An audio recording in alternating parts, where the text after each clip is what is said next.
Hey guys, welcome back to my channel. It's me Gayu. So ఈరోజు vlog ఏంటంటే chicken curry చేస్తున్నాను. So అదే అనమాట ఈ వ్లాగ్. ఎలా చేస్తాను ఏంటి, ఐ మీన్ నా రీసెంట్ ఫేవరెట్ ఇలా అనమాట. నేను రెగ్యులర్గా నేనైతే ఒక్కొక్కసారి ఒక్కొక్కలా చేస్తాను అనమాట. అంటే చాలా వేస్లో చేస్తాను, ఇలానే పర్టికులర్గా చేయాలని లేదు. అందరూ అలా చేస్తారో నాకు తెలీదు. మనం ఏదైనా కుకింగ్ అనేది ఒక ఆర్ట్ అది నా ఒపీనియన్. ఎందుకంటే అలా అయితే ఇన్ని రకాల డిషెస్ అన్నవి ఇప్పుడు రావు. రెస్టారెంట్స్లో కూడా మనకు తెలియని పేర్లు కూడా ఉండవు. అది మనం చేసేది ఉంటుంది. అది ఏదైనా ఎండ్ ఆఫ్ ది డే అది టేస్ట్ బాగుండాలి, అంతే కదా. సో అలానే అనమాట. ఇప్పుడు నేను చేస్తున్న చికెన్ కర్రీ ఇప్పుడు నేను రీసెంట్గా చేస్తున్నాను. నేను ఏ వేస్లో చేస్తానో అవి కూడా నేను పోస్ట్ చేస్తాను. ఇప్పుడు నేను రీసెంట్ ఫేవరెట్ అనమాట. సో అది నేను ఇప్పుడు మీకు చూపించాలని చెప్పి చేస్తున్నాను. సో ఇప్పుడు స్టార్ట్ చేసేద్దాం ఎలా చేస్తాను ఏంటని. ఇప్పుడు గరం మసాలా చేయాలి. దానికి కావాల్సిన ఇంగ్రీడియంట్స్ తీసుకుందాం. దాల్చిన చెక్క, యాలకులు, ధనియాలు, జీలకర్ర, మరాఠీ మొగ్గ, మిరియాలు, ఎండుమిరపకాయలు, బిర్యానీ ఆకు, స్టార్ పువ్వు, లవంగం అండ్ జాపత్రి. ఇవన్నీ ఇప్పుడు వేడి చేసి అదే ఆయిల్ లేకుండా ఫ్రై చేసి మనం పౌడర్ చేసుకోవాలి. నేను కొద్దిగా ఎక్కువ క్వాంటిటీ తీసుకున్నాను, ఎందుకంటే తక్కువ అయితే ఆ జార్లో బాగా పౌడర్ అవ్వదు. ఎక్కువ అనుకోండి వేరే దేనికైనా యూజ్ చేసుకోవచ్చు, అందుకే నేను ఎక్కువ తీసుకున్నాను. ఇప్పుడు స్టవ్ మీద ప్యాన్ పెట్టాను కదా. ఇప్పుడు ఉన్న ఇవన్నీ ఇప్పుడు మీకు చూపించాను కదా, అవన్నీ ఇప్పుడు మనం వేడి చేసుకోవాలన్నమాట. అంటే ఆయిల్ లేకుండా మామూలుగా ఫ్రైలా చేసుకోవాలన్నమాట. మరీ మాడిపోయినంత కాదు, మీకు స్మెల్ తెలిసిపోతుంది. అంతవరకు కొద్దిగా అలా ఫ్రై చేసుకోవాలన్నమాట. అయిపోయింది. ఇప్పుడు పక్కన పెట్టుకోవాలి, ఎందుకంటే చల్లారాలి కదా.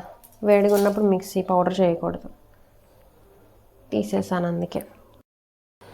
ఇప్పుడు అది చల్లారాలి కదా, అంతవరకు ఇప్పుడు ఏం చేయాలంటే ఈ చికెన్లో మనం ఫస్ట్ కొద్దిగా ఉప్పు, కారం, పసుపు వేసి మ్యారినేట్ చేసి పక్కన పెట్టుకోవాలన్నమాట. చాలామంది డైరెక్ట్గా వేసేస్తారు, బట్ నేనేంటంటే ఇలా వేస్తే కనుక మనకి అన్నీ బాగా పడతాయి ముందుగానే. ఫస్ట్ కొద్దిగా పసుపు వేసుకొని, కొద్దిగా పసుపు, కొద్దిగా ఉప్పు నేను ఎప్పుడు ఫస్ట్ కొద్దిగా వేస్తాను, ఎందుకంటే తర్వాత మనకి అవసరం పడుతుంది, అప్పుడు చూసి వేసుకోవచ్చు. ఎందుకంటే ఎక్కువ అయితే ప్రాబ్లం, తక్కువైనా ప్రాబ్లం లేదు, కావాలంటే వేసుకోవచ్చు కాబట్టి. ఇప్పుడు ఈ కారం ఒక ఈ స్పూన్ చిన్నది కాబట్టి ఒక 2 స్పూన్స్ వేస్తున్నాను. కావాలంటే నేను తర్వాత మళ్ళీ వేసుకుంటాను. ఇప్పుడు దీన్ని బాగా కలిపేయాలన్నమాట. కలిపేసి పక్కన పెట్టుకోవాలి. ఇలా చూసారా ఎంత రెడ్గా ఉందో. ఇప్పుడు చల్లారిందా, ఇప్పుడు దీన్ని పౌడర్ చేసేద్దాం. పౌడర్ చూసారా ఎలా అయిపోయిందో. ఇప్పుడు దీన్ని బౌల్లోకి తీసేద్దాం. చూడండి పౌడర్ ఎలా అయిందో. ఇప్పుడు ఇది పౌడర్ పక్కన పెట్టుకుందాం. ఇప్పుడు ఏంటంటే మనం కర్రీకి పేస్ట్ చేసుకోవాలి. ఆనియన్స్, కొబ్బరి, కోకోనట్, నార్మల్ పచ్చి కొబ్బరి అనమాట ఇది. ఈ రెండు ఫస్ట్ పేస్ట్ చేసుకోవాలి. పేస్ట్ అయిపోయింది కదా, ఇప్పుడు ఈ పేస్ట్ని పక్కన పెట్టుకోవాలి. పక్కన పెట్టుకొని ఆ పేస్ట్ కూడా టమాటో ప్యూరీ కూడా చేసేసుకోవాలి. ఇప్పుడు మనం కుకింగ్ స్టార్ట్ చేసేద్దాం. దానికోసం ప్యాన్ పెట్టుకుంటున్నా, తర్వాత ఆయిల్ వేస్తున్నా.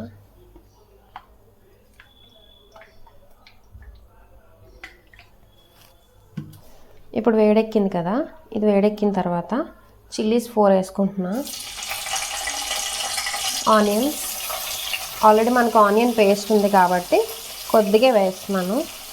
ఇప్పుడు ఫ్రై చేసుకోవాలి బాగా. ఆనియన్స్ ఫ్రై అయిపోయి ఇప్పుడు మనం పేస్ట్ వేసుకోవాలి. ఇందాక మనం చేసుకున్నాం కదా కోకోనట్ అండ్ ఆనియన్ పేస్ట్. ఇది వేయడం వల్ల కోకోనట్ వల్ల మంచి ఫ్లేవర్ వస్తుంది. చాలామంది కాజూస్ కూడా వేస్తారు. ఇది కూడా బాగా ఫ్రై అవ్వాలి. బాగా ఫ్రై అయిన తర్వాత అప్పుడు టమాటో ప్యూరీ కూడా వేసుకోవచ్చు. అల్లం వెల్లుల్లి పేస్ట్ వేస్తున్నా. ఇప్పుడు ఈ పేస్ట్ పచ్చివాసన పోవాలి, అంతవరకు మనం ఇలా ఫ్రై చేసుకుంటూ ఉండాలి. దాని తర్వాత మనం టమాటో ప్యూరీ వేసుకోవాలన్నమాట. ఇప్పుడు మనం టమాటో ప్యూరీ వేసుకోవాలి.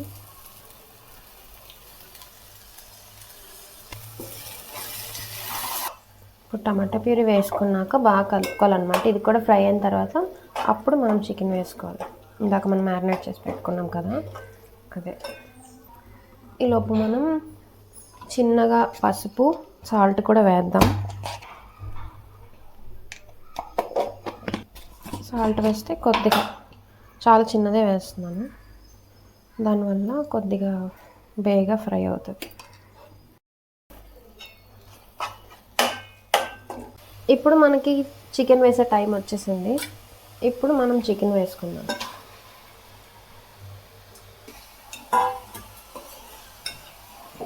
ఇప్పుడు ఈ పేస్ట్తో అందులో ఉన్న కారం అది ఉంది కదా, బాగా కుక్ అవుతుంది. ఇప్పుడు నేను కలిపేసి లిడ్ పెట్టేస్తాను అనమాట. తీసిన తర్వాత అందులో ఉన్న వాటర్, చికెన్లో ఉన్న వాటర్ ఉంటుంది కదా, దాంతోనే కుక్ అవుతుంది. తర్వాత మనం వాటర్ యాడ్ చేసుకోవచ్చు. ఫస్ట్ ఇందులో నుంచి కుక్ అవ్వాలి. ఇప్పుడు మనం తీసి చూద్దాం. చూసారా వాటర్ ఎలా వచ్చిందో? ఇప్పుడు కలుపుదాం. మసాలాస్ అవి వేసుకుందాం, పౌడర్స్. ఇందాక మనం ఈ పౌడర్ చేసాం కదా, ఈ పౌడర్ ఇది 1 స్పూన్ వేస్తున్నా. 1 స్పూన్ వేసి ఇది బాగా కలపాలన్నమాట. ఇప్పుడు ఈ గరం మసాలా పౌడర్ కలిపేసాం కదా, ఇప్పుడు చికెన్ మసాలా పౌడర్ వేస్తున్నాను నేను. చికెన్ మసాలా పౌడర్ ఒక చిన్న స్పూన్ కాబట్టి ఒక 2, చాలా చిన్న స్పూన్ ఇది, అందుకే ఒక 2-3 స్పూన్స్ వేస్తున్నాను. మీకు నార్మల్ స్పూన్తో అయితే ఒక 1 or 2 స్పూన్స్ వేసుకోండి, ఎందుకంటే దీనివల్ల స్పైసీనెస్ ఏం రాదు, ఒక ఫ్లేవర్ వస్తుంది అంతే. వాటర్ వేసేద్దాం. చికెన్ కలుపుకున్నాము, మిగిలిన వాటర్ అనమాట, అందులోనే వాటర్ వేసేసాం. కారం 1 స్పూన్ వేస్తున్నా. కుక్ అయిన తర్వాత ఆటోమేటిక్గా కలర్ వచ్చేస్తుంది మనకి. ఏదైనా కుక్ అయ్యే వరకు ఆగాలి, ముందే అన్నీ వేసేసుకుంటే ఎక్కువ తక్కువ అయిపోతాయి అన్నమాట. జీరా పౌడర్ 1 స్పూన్ వేసాను. ధనియా పౌడర్ కూడా ఒక 1 స్పూన్ వేస్తున్నాను అంతే. ఇంకా పౌడర్స్ అవి నేను ఇంకేయను. కావాలి అనుకుంటే సాల్ట్ వేస్తాను. కారం కూడా సరిపోతుందని అనుకుంటున్నాను. ఇప్పుడు ఇది బాగా కలిపేసుకోవాలి మనం. కలిపేసుకొని మూత పెట్టేసుకొని సరిపోతుంది. చాకీ ఇక్కడ కుకింగ్ అవుతుంది కదా, ఆ కుక్ చేస్తుంటే చాకీ కూడా వచ్చేసింది అనమాట. నేను కనిపించలేదని, యాక్చువల్లీ నేను డోర్ వేసుకొని చేస్తున్నాను, అందుకని వచ్చేసింది చాకీ కూడా. ఒకసారి మూత తీసి చూద్దాం ఎంతవరకు అయింది ఏంటి అని. నాకు తెలిసి కుక్ అయిపోయే ఉంటుంది. చూసారా కలర్ కూడా వచ్చేసింది. నేను చెప్పా కదా కుక్ అయితే కలర్ వస్తుంది ఆటోమేటిక్గా అని చెప్పి. సో కారం కూడా బాగుంది.